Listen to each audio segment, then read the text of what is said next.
नमस्कार and welcome to जी चीज। एक तरफ रूस भारत को न्यूक्लियर संपन्न देश बनाने की कोशिश कर रहा है ताकि भारत अपनी सुरक्षा और ऊर्जा दोनों की जरूरत पूरा कर सके। वहीं दूसरी तरफ चीन और अमेरिका जैसे देश पाकिस्तान को मिलिट्री सपोर्ट करके भारत को तबाह करने की कोशिश कर रहे हैं। इस वक्त चीन की हालत खराब है, अमेरिका कर्ज से बेहाल है, सबको पछाड़ भारत बनेगा इकोनॉमी का सुपर पावर। लेकिन चीन और अमेरिका ऐसा होते देखना नहीं चाहते। चीन तो खैर पुराना जहरीला नाग है, लेकिन भारत अमेरिका पर भी खुलकर भरोसा नहीं कर सकता। कोल्ड वार के समय अमेरिका का पाकिस्तान के प्रति झुकाव और भारत के प्रति अड़ियल रवैये ने भारत को बहुत कुछ सिखाया था। भारत को तभी समझ में आ गया था कि संकट में हमारी मदद के लिए कोई नहीं आएगा। लेकिन पिछले 60 सालों में रूस एक सच्चा साथी निकला जो हर समय भारत को मजबूत बनाने की कोशिश कर रहा है। एक तरफ अमेरिका ने पाकिस्तान को खूंखार हथियार, मिलिट्री सहायता और F-16 जैसे फाइटर जेट दिए हैं। दूसरी तरफ जब भी भारत रूस से S-400 या कोई बड़ा हथियार खरीदने की कोशिश करता है तो वह भारत को कास्टा जैसे कानून का धौंस दिखाकर डराने की कोशिश करता है। एक तरफ वह पाकिस्तान को फ्री में $1 मिलियन का पैकेज देता है, दूसरी तरफ अमेरिका भारत को H-1B वीजा पॉलिसी और व्यापार शुल्क में इधर उधर करके परेशान करने की कोशिश करता है। जिस प्रकार अमेरिका ने पाकिस्तान को अपना पोपट बना लिया है, ठीक उसी प्रकार वह चाहता है कि महाशक्तिशाली भारत भी नाटो में शामिल होकर उसका पोपट बन जाए और रूस से दूर हो जाए। लेकिन भारत अपनी स्ट्रेटेजिक स्वतंत्रता और गुट निरपेक्षता को महत्व देता है। भारत ऐसी बाहरी साझेदारी से बचता है जो उसकी स्वतंत्र विदेश नीति में हस्तक्षेप कर सकती है। भारत की इसी झुकाव को देखते हुए रूस बार बार शाबाशी दे रहा है। रूस के राष्ट्रपति व्लादिमीर पुतिन ने नए साल पर राष्ट्रपति द्रौपदी मुर्मू और प्रधानमंत्री नरेंद्र मोदी को शुभकामनाएं दी है।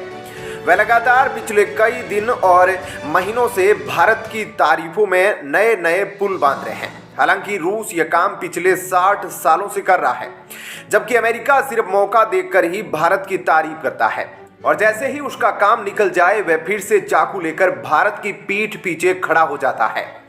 पुतिन इस वक्त मुसीबत में है, लेकिन फिर भी वे भारत के नेतृत्व में शंघाई सहयोग संगठन और G20 के परिणामों की सराहना करते हैं। उन्हें एहसास हो गया है कि रूस के इस संकट की घड़ी में भारत पूरी दुनिया से टकरा रहा है। पुतिन ने कुछ दिन पहले ही प्रधानमंत्री नरेंद्र मोदी को रूस आने का न्योता भी दिया है।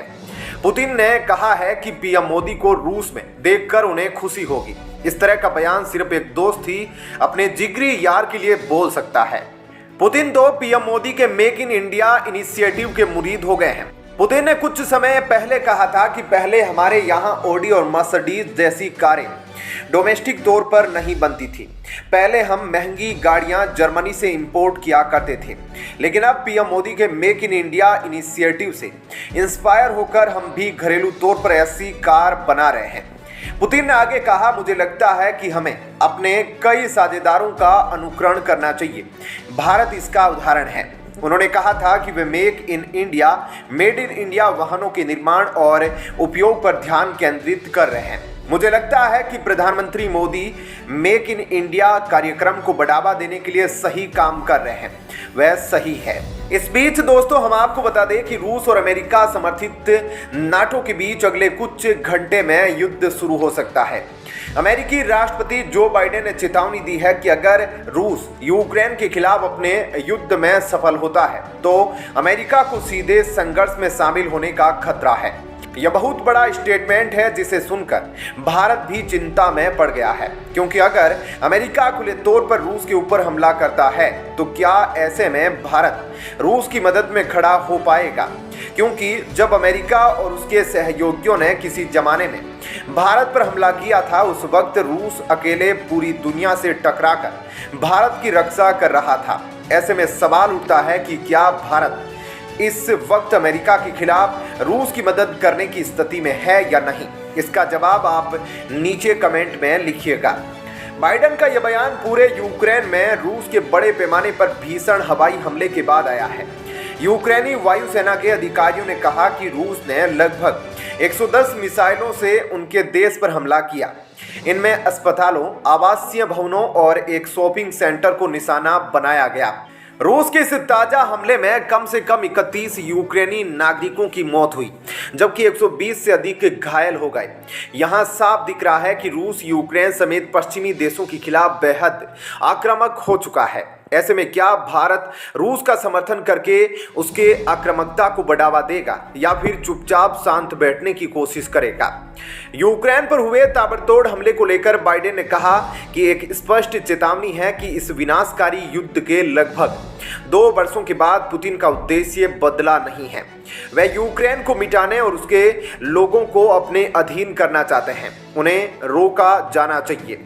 बाइडेन यहां पर इमोशनल कार्ड खेल रहे हैं, तो क्या भारत अमेरिका के समर्थन में जा सकता है? मुझे लगता है कि भारत को अच्छे से पता है कि एक तरफ अमेरिका इजराइल को हथियार भेजकर फिलिस्तीन को मिटाने में लगा है, दूसरी तरफ वह रूस के आक्रमण को गलत ठहरा रहा है। अमेरिका अपने अनुसार सिर्फ अपने फायदे के लिए बयानबाजी कर रहा है। ऐसे में भारत को बेहद सोच समझकर आगे बढ़ना चाहिए। ट्रंप की रिपब्लिकन पार्टी के दबाव के कारण अब जो बाइडेन यूक्रेन को खुलकर मदद नहीं भेज पा रहे हैं। ऐसे में रूस यूक्रेन पर ताबड़तोड़ हमला करके युद्ध जल्दी जीतना चाहता है। बाइडेन ने आगे कहा कि जब तानाशाहों को यूरोप में अनियंत्रित रूप से चलने की अनुमति दी जाती है तो जोखिम बढ़ जाता है कि अमेरिका सीधे इसमें शामिल हो जाएगा और इसका परिणाम दुनिया भर में देखने को मिल सकता है। हम अपने सहयोगियों और भागीदारों को निराश नहीं कर सकते। हम यूक्रेन को निराश नहीं कर सकते। उन्होंने आगे कहा कि इतिहास उन लोगों के साथ कठोरता से न्याय करेगा जो लोग स्वतंत्रता की पुकार का उत्तर देने में विफल रहे हैं। बाइडेन ने कांग्रेस से $110 बिलियन का सहायता पैकेज पारित करने के लिए कहा है, जो यूक्रेन, इजराइल के समर्थन और अन्य राष्ट्रीय सुरक्षा जरूरतों के लिए होगा। लेकिन उनके अनुरोध को ट्रंप के रिपब्लिकन सांसदों ने बार बार खारिज कर दिया है। रिपब्लिकन सांसदों की हरकत को देखते हुए वियतनाम युद्ध के समय अमेरिकी सेना के रिटायर्ड जनरल बेरी ने कहा कि रूसी राष्ट्रपति व्लादिमीर पुतिन चाहते हैं कि अमेरिका में डोनाल्ड ट्रंप फिर से प्रेसिडेंट बने। बेरी ने कहा कि पुतिन ये उम्मीद कर रहे हैं कि पूर्व राष्ट्रपति डोनाल्ड ट्रंप 2024 का राष्ट्रपति चुनाव जीत जाए। उन्होंने कहा कि हाल ही में ट्रंप के खिलाफ आए कुछ फैसलों को भी पुतिन राजनीति से प्रेरित मानते हैं, जो उनकी उत्सुकता को दिखाता है। 2024 के चुनाव में राष्ट्रपति पद की दौड़ में मजबूती से चल रहे ट्रंप को पुतिन का पसंदीदा कहा जाता रहा है।